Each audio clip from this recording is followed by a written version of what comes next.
Welcome to Garis TV channel. So nandito na naman tayo para silipin naman natin ang estimated salary ni Tito Herns TV. So ito mga lods sa isang PB team member din. So isa din siyang charity vlogger. Kaya supportan din natin ang kanyang channel. Kagaya ng pag-support natin siyempre sa buong PB team. Pero siyempre mga lods, huwag niyo naman kalimutan na isama sa pag-support ang aking channel. So ito ay request naman ni Idol Mayang. So Idol, maraming salamat sa iyong request. And then, siyempre sa pagsubaybay mo sa aking channel, ingat ka palagi dyan and God bless. So mga lods, kung bago pa kayo sa aking channel, pakiclick naman ang subscribe natin. And then, siyempre, pakipost na rin ang notification bell para lagi kayong updated sa ating video. So ano pa ba ang hinihintay natin mga lods? Let's go!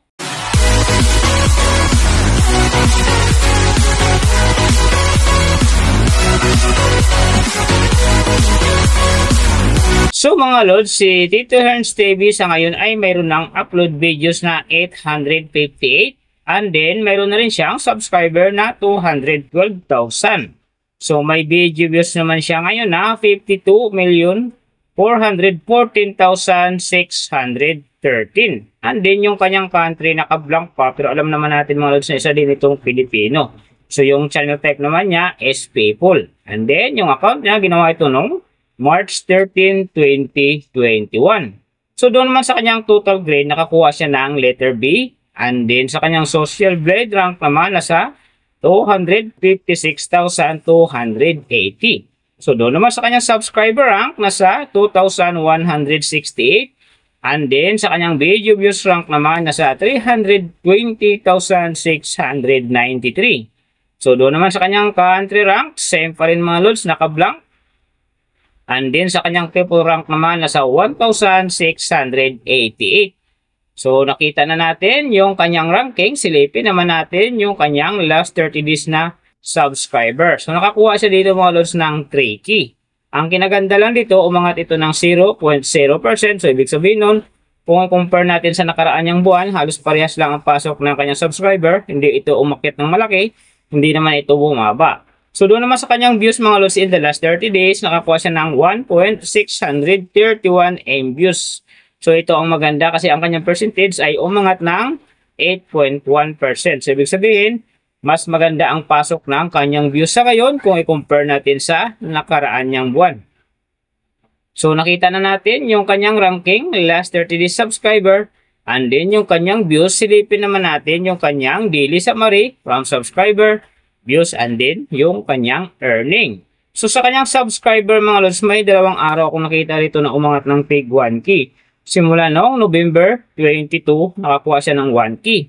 And then nasundan naman ito ng December 3, nakakuha ulit siya ng 1 key. Kaya ang kanyang subscriber ngayon nasa 212,000. So doon naman sa kanyang views mga lods, yung mga ganda rito, November 21, nakakuha siya ng 97,000. And then, pagdating ng November 27, nakakuha siya ng 104,000. And then, yung last na medyo maganda sa kanya dito, yung December 3, nakakuha siya ng 90,000. So, yan ang magagandang views na nakuha niya mga lods. Pero sinasabi ko maganda nga talaga ang kinalabasan na yan kasi nga, ang kanyang percentage dyan ay umangat ng 8.1%. So, doon naman sa kanyang earning, tingnan natin dito yung November 20. So, sa kanyang low estimated, nakakuha siya ng $13 US. And then sa kanyang high estimated naman, nakakuha siya ng $213 US. So ang mga naman mga lods, daily summary lang, mas maganda kung silipin natin yung naka-round off na from daily, weekly, and monthly para malaman na natin kung magkano na ngayon ang estimated salary ni Tito Herns TV dito sa YouTube. So unahin natin yung kanyang daily average. So sa daily subscriber, nakakuha siya ng 100.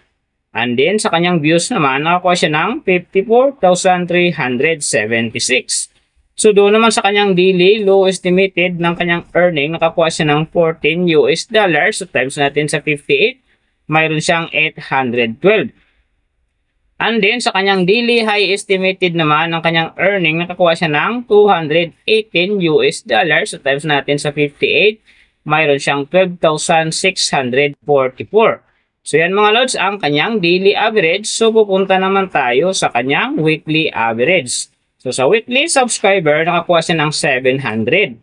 And then sa kanyang views naman, nakakuha siya ng 380,632. So doon naman sa kanyang weekly low estimated ng kanyang earning, nakakuha siya ng $95. So times natin sa 58, mayroon siyang 5,510. And then sa kanyang weekly high estimated naman ng kanyang earning, nakakuha siya ng $1,500. So times natin sa 58, mayroon siyang 87,000. So yan naman mga lods ang kanyang weekly average. So pupunta naman tayo sa kanyang monthly average. So sa monthly subscriber, nakakuha siya ng 3K. And then sa kanyang views naman, nakakuha siya ng 1,631,280. So doon naman sa kanyang monthly low estimated ng kanyang earning, nakakuha siya ng $408. So times natin sa 58, mayroon siyang 23,664.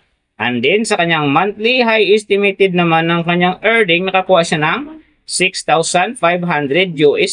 So times natin sa 58, mayroon siyang 377,000. So yan naman mga lods ang kanyang monthly average. And then yung nababanggit ko rito or nakikita nyo is pawang estimated lamang yan. Nakabis lang tayo sa Social Blade website. Isang public website yan na kahit sino pwedeng mag-open para malaman kung magkano na ang estimated salary ng ating mga iniidolong YouTuber, vlogger, or influencer.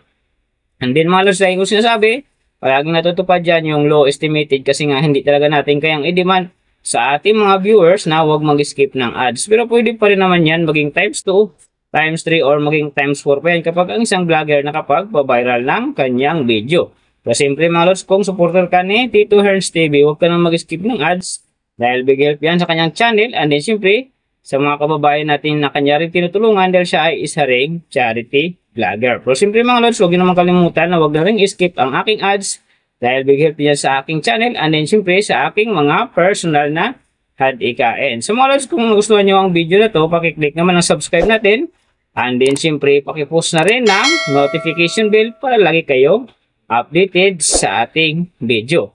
And then kung mayroong gusto magpagawa ng video na sim nito para sa inyong mga iniidolong YouTuber, vlogger, or influencer, comment nyo sa baba yung tamang detalye ng kanyang channel para ma-search natin kaagad at magawa natin sa next video. So big thank you sa lahat ng mga sumusuporta sa aking channel, sa magsusupport pa lang. Ingat kayo palagi and God bless at sana gabayan kayo palagi ng Panginoon sa ginagawa niyo araw-araw at siyempre magtagumpay din kayo sa inyong mga pangarap. So hanggang dito na lang. See you on my next video.